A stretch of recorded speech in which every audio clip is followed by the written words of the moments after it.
An Alaskan cruise had been a long-held dream, and in mid-July 2017, my sister and I finally booked one. It felt like a much-deserved reward after enduring a scorching summer back home. Despite housing over 3,000 passengers, by the second night, the ship already felt like a familiar floating neighborhood. We quickly mastered the route from the bustling buffet to our interior cabin on Deck 8, settled into the routine of the theater shows, and even found our favorite bartender. Everything felt serene, well-organized, and secure. On the third night, July 25th, after watching the sunset illuminate the glaciers in hues of pink, we made our way to a family game show in one of the lounges. I recall the host lightheartedly suggesting we were all detectives solving fictional mysteries while navigating the genuine wilderness. Little did anyone know, just a few decks away, a true crime was beginning to unfold. Around 9 p.m. we decided to leave early as my sister began to feel seasick. The corridor outside our room was eerily quiet, and the engine's hum seemed louder than usual. From cabin E734, just 2 doors down, I could hear a man and a woman arguing, the man's voice low and filled with anger. The woman sounded shaky, like she was trying to keep things private even as it spilled into the hall. I thought about knocking, but I was a stranger, and domestic arguments usually burn out on their own. Instead, I guided my sister inside and turned the TV up. Minutes later, a heavy thump shook our wall, followed by a high, terrified scream that cut off too fast. My sister's eyes widened before I could react. The ship's public address system crackled. Security medical team, cabin E734. The calm tone didn't match the panic I felt in my gut. I opened our door a crack. Passengers were peeking out of other rooms, whispering. Then a steward sprinted past, gloves already on, and banged on E734. Ship security. Open up. No answer. He swiped a master key, pushed inside, and shouted for backup. The next 30 seconds felt stretched silent, and then a single word echoed down the corridor. Blood followed by retching noises. Security officers arrived with a medic cart, blocked the hallway, and ordered everyone back into their cabins through the viewer. A barefoot man, clad in jeans and a gray t-shirt, stained almost black with blood up to his elbows, was dragged into the hall. He monotonously repeated, "She wouldn't stop laughing at me," his voice flat as if detailing a broken appliance. When a guard attempted to cuff him, he lunged toward the open balcony door, as if still intent on throwing something or someone overboard. Forced to the deck, his wrists were zip-tied for the remainder of the night. We were confined to our rooms as crew members went door to door, gathering witness statements.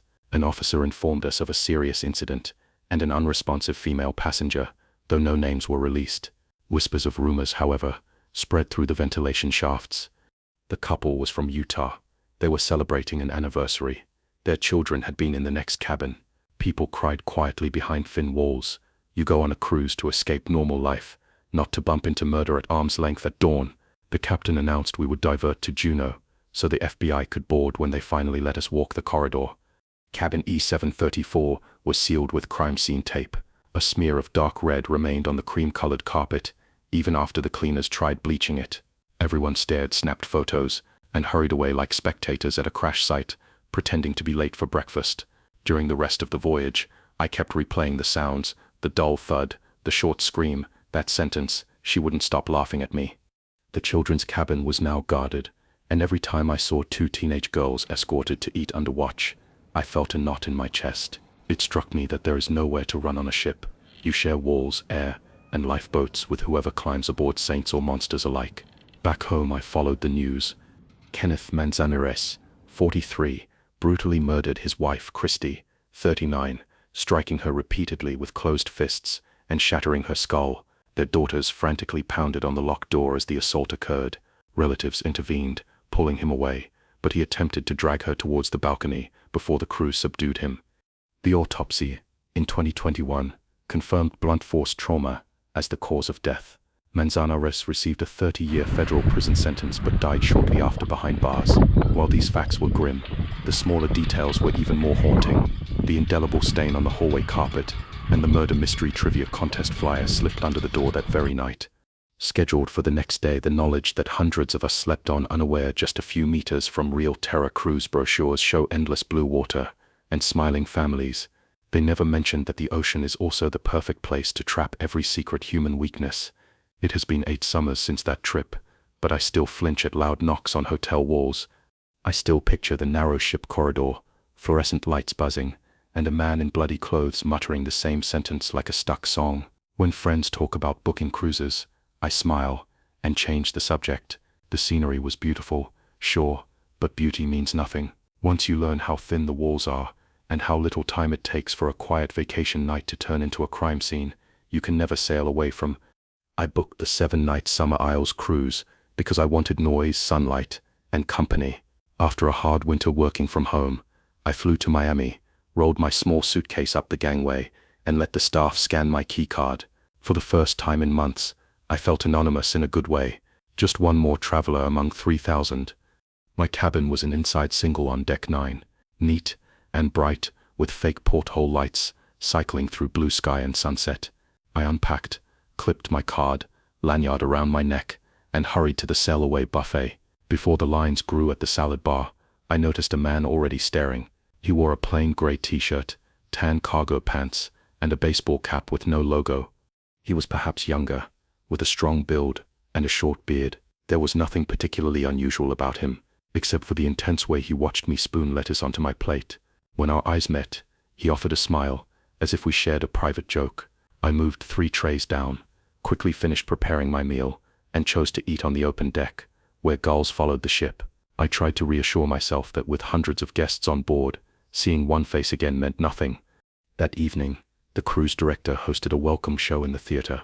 Purple lights pulsed, and the band played hits from the 70s. I found a seat about halfway back. When the host encouraged everyone to stand and dance, I joined in, laughing with strangers on either side. As I turned, I spotted him again, the man in the gray shirt, sitting alone 2 rows behind me. He was clapping off beat, his gaze once more fixed on me. I sat quickly, heart pushing against my ribs, while the rest of the crowd kept moving. After the show, I waited until he left, then slipped out a different exit, and kept close to groups on the promenade until I reached my cabin. Day 2 started with sunrise yoga on the top deck. Sea wind tugged at the mats, and the instructor's calm voice drifted through speakers. On my 3rd downward dog, I glanced toward the rail. Gray shirt stood outside the class, boundary arms folded, cap pulled low, watching. He didn't move. When I shifted positions, a bad cramp ended my session early. I rolled up my mat, walked the long way around the pool, and rode the elevator instead of the stairs. I stayed in my cabin most of the morning, door locked, lights off, listening to the low hum of engines by dinner. I was tired of hiding. Formal night meant everyone wore something nice. I chose a navy dress and shared a table for 8. Conversation flowed: jobs, hometowns, excursions. I began to relax until a server placed soup in front of the empty chair beside me, and gray shirt slid into it. A moment later, he greeted. No one didn't order, and only pretended to sit from the spoon while scanning the faces. When his eyes reached me, his lips parted slightly, almost apologetic, almost pleased. My seatmates noticed the tension. One man asked, "Friend of yours?" I shook my head. Gray shirt rose and left without finishing. My appetite vanished back in my cabin. I stepped onto my small private balcony to breathe. Summer air was thick, sea black, except for white foam. Then I saw him again. He stood 1 level below on a crew-only deck, elbows on the rail, looking straight up at me. No passenger cabins opened onto that space. We were separated by maybe 15 feet of empty air, but I rushed inside and bolted the balcony door. I walked to guest services with my hands shaking. The night supervisor listened while I explained. Same man everywhere, no interaction but constant staring. I described clothes, height, beard, and cap. He typed into a manifest search, frowned, tried variations of spelling, and nothing could be a crew member off duty. Despite my description not matching the crew photo grid, he called security. 2 professional and polite officers arrived and escorted me back to deck 9. They inspected my balcony door lock and assured me they would review the cameras. I thanked them, certain the ordeal was over. However, on morning 3, a voicemail appeared on my cabin phone. Security requested my presence at their office. The chief officer apologized, explaining that they had reviewed every camera angle I specified.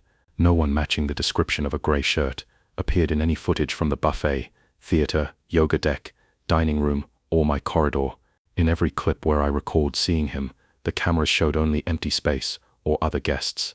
The officer asked if I might be confusing passengers. Embarrassment burned my cheeks, but fear was stronger.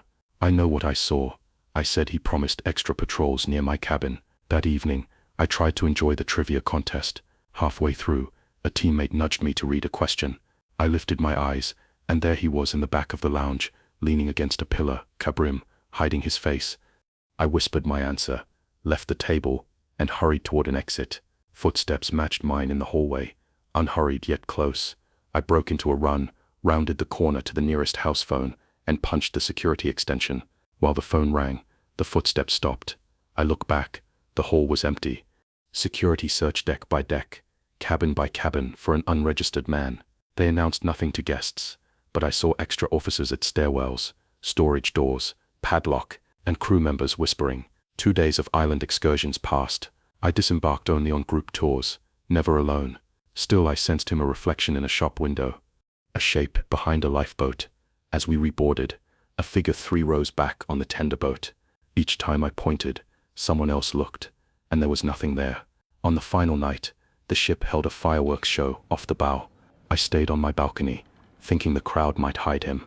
The sky blossomed with red, green, and gold explosions that echoed across the water. When the last sparks faded, darkness swallowed the decks until the floodlights came on. In that brief black second, I heard the balcony partition behind me click open. I spun. A gray shirt stepped through the gap from the next cabin, cap gone, beard damp with sweat, eyes shining like wet stones. He raised one finger to his lips. Instinct overrode paralysis. I ducked under his arm, crashed through the sliding door, and ran into the corridor. Shouting doors opened. Passengers peeked out. 2 security officers sprinted toward me. We entered my cabin together. Balcony door, still open, partition ajar. The next cabin was occupied by an elderly couple, unable to walk without canes. No spare room for anyone to hide.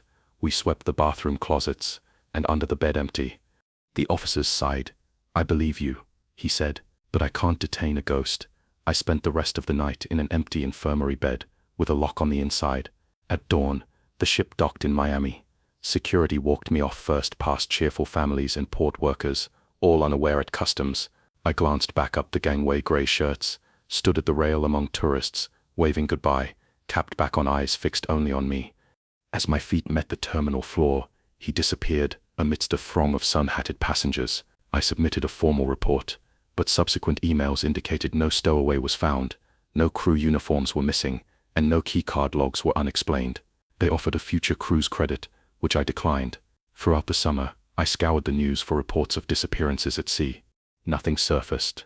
My friends suggest I imagined him, a byproduct of travel anxiety. Perhaps they're right. I work as a junior safety officer on a mid-sized cruise ship, the Pacific Jewel. My job is simple: watch the cameras, note anything strange, and alert the senior team. On our 4th night at sea, we hosted a big pool deck party, loud music, neon bracelets, fruity drinks, more than 800 passengers crowded around the lit-up water. Even from the control room, I could feel the bass thumping through the floor. Around 11 p.m., a bartender radioed that a guest named Tyler Marsh hadn't come back for the tab. He'd started. His friends said he'd been hammered and wandering along the rail, so the crew feared he'd toppled overboard. That is every officer's nightmare, and protocol says we start a head count and freeze the ship's course, but you never trigger that unless you're sure. Because turning a vessel this big cost time and safety. I began scrolling through camera feeds to confirm Tyler's last known location. Footage showed him at 10:42 p.m., dancing by the shallow end, shirt off, flip-flops dangling from 2 fingers at 10:48. He leaned on the starboard rail, drink balanced on the metal, rained from a passing cloudburst. Although the lens was speckled, I could still make him out. A friend called out, "Bro, you good?" Tyler responded with a salute, raising his drink. That was the last distinct image. Tension mounted on the bridge. The staff captain's voice crackled over the comms. "Did you get a badge? Swipe every cabin door, and most restricted doors. Read key cards." I accessed the logs. Tyler's cabin had been last opened at 8:17 p.m., but another entry startled me.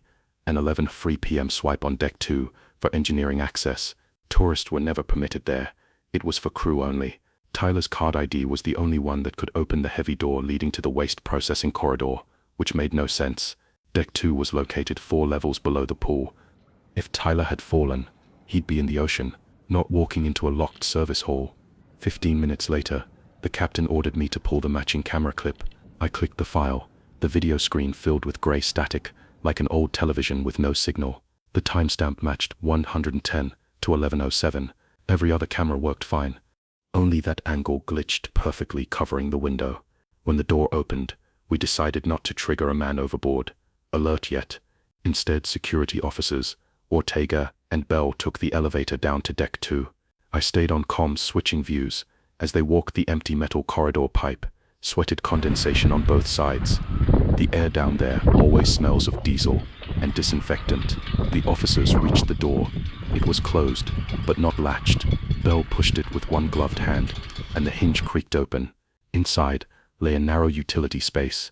Gray walls, low ceiling, fluorescent bulbs, broken glass glimmered on the floor. Further in, behind a row of trash compactors, Ortega found a beach towel bunched into a ball. The towel had the ship's logo. He spread it with his boot. Dark blotches soaked the center. The radio crackled its blood. Bell scanned the cubicles with his flashlight. No sign of Tyler, but against the far wall, he spotted a maintenance locker. Forced open its keypad, was smashed in wires hanging. Someone with strength or a tool had ripped it apart. Missing were 2 coveralls and a pair of bolt cutters. The officers backed out and sealed the area. We now had a missing passenger, a blood-stained towel, stolen gear, and glitched footage.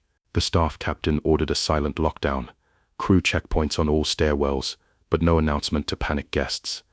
I continued my investigation, and another swipe from Tyler's card registered at 1:11:19 p.m.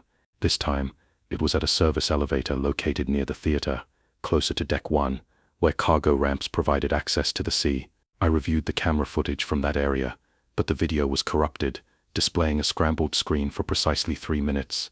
This suggested 2 possibilities. Either the card had been cloned, or someone was carrying Tyler's actual pass after his disappearance. Furthermore, whoever was responsible possessed the ability to jam cameras, either by unplugging them or by using an unknown blocking device. Sweat beaded on my lip, even in the cool control room. Midnight had passed, and the music from the pool deck faded as passengers drifted to their cabins, oblivious to the search unfolding beneath them. A team in plain uniform scoured every engineering nook of the ship. At 12:27 a.m., Ortega radioed in. "We found the card." It was discovered on the floor of the portside cargo lounge, next to an open vent grate that was large enough for a person to crawl through. The vent led to the ballast tanks, and eventually to a shell door, barely a meter above the waterline. That door had a fresh scrape near the latch. As if pried open, I pictured it. Someone drags a drunk passenger downstairs, swipes his card to look legit, wounds him or worse, steals crew clothes, and exits straight into the night sea on a hidden service platform. But why take the body kidnap disguise an accident? The more I stared at the empty feeds, the less sense it made. At 1 a.m., we finally slowed the ship and launched a spotlight search. Along the wake, the captain made a calm announcement about technical issues, asking guests to remain in their cabins. Searchlights painted white arcs over black waves. Nothing floated. The Coast Guard received our report and would deploy. At dawn, morning gray rolled in the party deck. Looked ordinary again. Staff stacking, loungers rinsing, spilled cocktails. Guests whispered about the ship stopping overnight, but the rumor said it was a drill. Only a handful knew a man was gone. Tyler Marsh was never found, despite a 2-day, 50-square-mile search by Coast Guard cutters and a hull inspection by divers. His family returned home with his sealed luggage, and he is officially listed as presumed fallen overboard while intoxicated. In the control room, I kept 2 souvenirs, a screenshot of the access log showing impossible swipes, and a still image from the pool camera taken at 10:48. Zooming in on the frame just past Tyler's shoulder reveals a man in dark clothing, his face hidden by a towel, lowering something metallic into a backpack. He isn't a guest. He has no wristband or drink. He appears in only one frame, then vanishes in the next, as if sensing the camera. I keep telling myself there's a rational explanation, perhaps a card reader error and coincidental static,